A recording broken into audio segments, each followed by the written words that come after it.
देखिए, अभी कोरोना के बारे में, कोविड-19 के पर पूरा विश्व जो है बहुत ही चिंतित है कि कैसे इसको संक्रमण को कंट्रोल करें, कैसे इस महामारी को रोकें।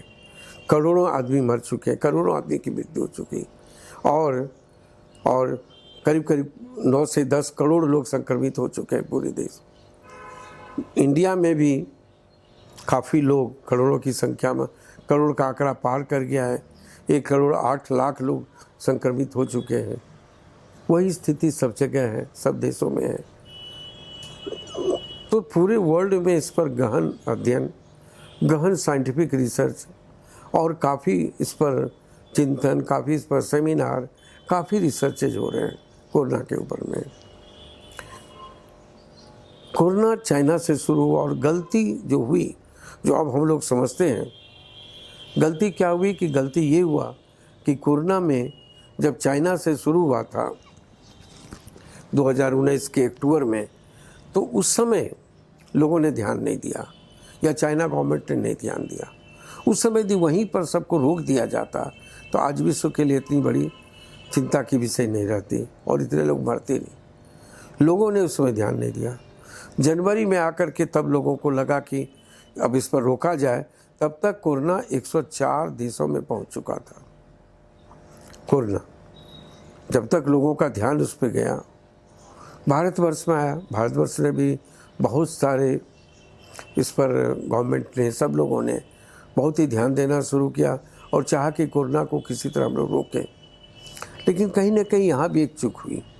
चूक ये हुई कि कोरोना में देखा गया है कि बच्चों में नहीं होता है जल्दी, कोरोना यंग लोगों में नहीं होता है जल्दी, कोरोना ओल्ड एज के लोगों में ज़्यादा होता है। कहने का मतलब कि इसका सीधा सीधा संबंध है आपके इम्यूनिटी से, मतलब कि शरीर में रोग की प्रतिरोध करने की जो क्षमता है रोग के लिए, उसकी कमी से कोरोना उस पर हावी हो जाता है। ओल्ड एज में कई सारी बीमारियां होती हैं, डायबिटीज़ होती हैं, ब्लड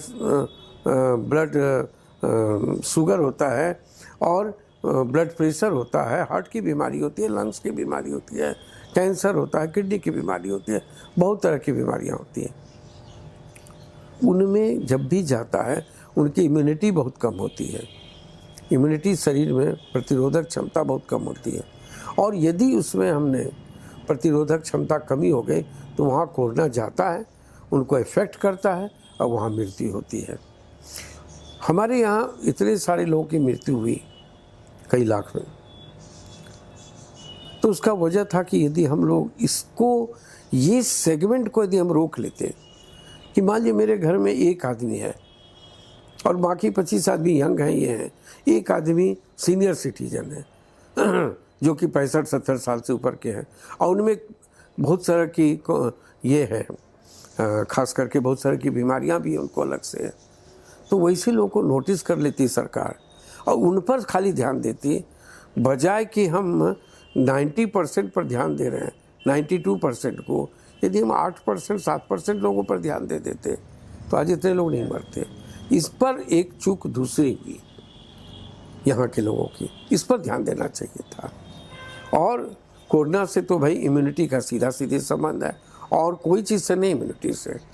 इम्यूनिटी को बढ़ाने का एक सबसे आसान तरीका है, आप ऑक्सीजन ज़्यादा लें, ये खाओ वो खाओ, गिलो खाओ, सब चीज़ें ठीक है, सब चीज़ें ठीक है, लेकिन कोरोना का संबंध है इम्यूनिटी से, और इम्यूनिटी बढ़ाने का सबसे बड़ा तरीका है ऑक्सीजन। लंबी सांस लीजिए, योगा प्राणायाम करते हैं, आपने नहीं देखा होगा कि किसी खिलाड़ी को कोरोना हुआ, क्योंकि उसको तो बड़ी आदत है, चलने फिरने दौड़ने की आदत है। आपने नहीं देखा कि किसी योगा करने वाले लोगों को कोरोना हुआ, नहीं हुआ।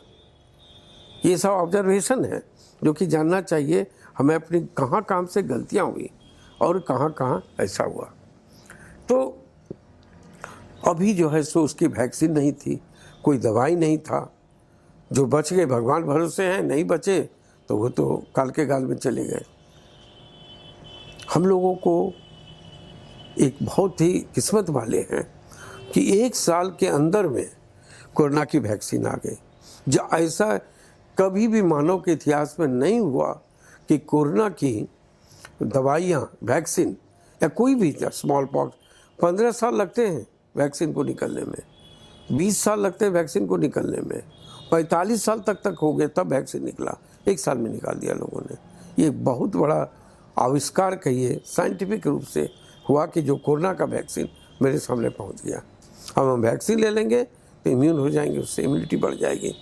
तो ये एक बहुत बड़ा काम हुआ है और हम सरकार की कि इस प्रयास को मैंने क्या कहता है साधुवाद देते हैं